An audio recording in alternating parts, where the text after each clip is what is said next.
আসসালামু আলাইকুম রহমতুল্লাহি ওবারাকাতু। প্রিয় দর্শক, আমি ডিপ্লোমা চিকিৎসক মোহাম্মদ রুহুল আমিন বলছি। আশা করি আপনারা সকলেই ভালো আছেন। আজকের ভিডিওতে আমি বলবো কিভাবে আপনারা হাই প্রেশার, ডায়াবেটিস, গ্যাস্ট্রিক এগুলো থেকে মুক্ত হবেন। আপনারা ধৈর্য ধরে পুরো ভিডিওটি দেখেন, তাহলে আপনাদের এই সকল সমস্যা দূর হয়ে যাবে। প্রথমে আপনাদের সকল বাজে খাবার ত্যাগ করতে হবে। আপনারা অনেকেই বুঝতে পারেন না বাজে খাবার কি। এটি হচ্ছে সয়াবিন, সূর্যমুখী, ভুট্টা, রাইস বান, এই ধরনের ভেজিটেবল তেল। আপনারা এটির পরিবর্তে কি খাবেন? ঘানিতে বাঙানো সরিষার তেল।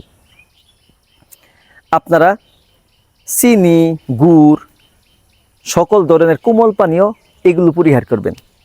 এগুলোর পরিবর্তে কি খাবেন? মূল কথা হচ্ছে আপনারা প্রসেসড খাবারের পরিবর্তে প্রাকৃতিক খাবার খাবেন।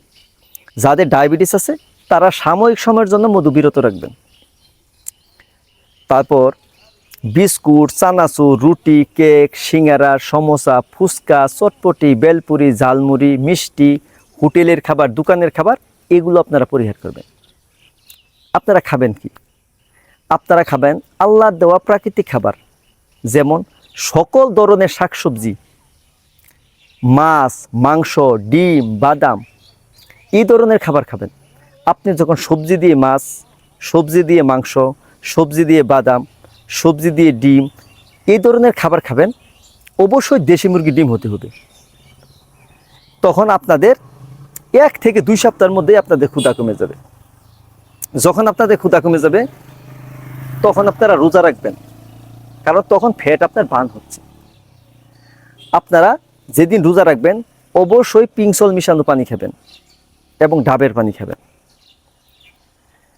যখন আপনারা রোজা রাখবেন ইফতারের আগে কিছু সময় ব্যায়াম করবেন এবং মানসিক প্রশান্তির চর্চা করবেন। মানসিক প্রশান্তির চর্চা কিভাবে করবেন? আমাদের দেশের ভিতরে অধিকাংশ মানুষ সবসময় হতাশার ভিতরে থাকে। আপনি যদি হতাশা দুশ্চিন্তার ভিতরে থাকেন তাহলে দেখবেন আপনার ডায়াবেটিস বেড়ে যায়, হাই প্রেশার বেড়ে যায়। এই পৃথিবীতে একজন লোকও পাবেন না পুরোপুরি সুখী। আপনাকে আল্লাহ রাব্বুল আলামিন যে অবস্থায় রাখছেন এই অবস্থায় আপনাকে শুকরিয়া আদায় করতে হবে। আপনারা আমাদের ভিডিওগুলো পুরোপুরি দেখেন এবং মানেন। তারপরেও যদি আপনারা বুঝতে না পারেন কমেন্টে জানাবেন, আমি আপনাদের কমেন্টের ভিত্তিতে উত্তর দেবো ইনশাল্লাহ। আপনারা যে যেখানে আছেন সবাই ভালো থাকুন, সুস্থ থাকুন।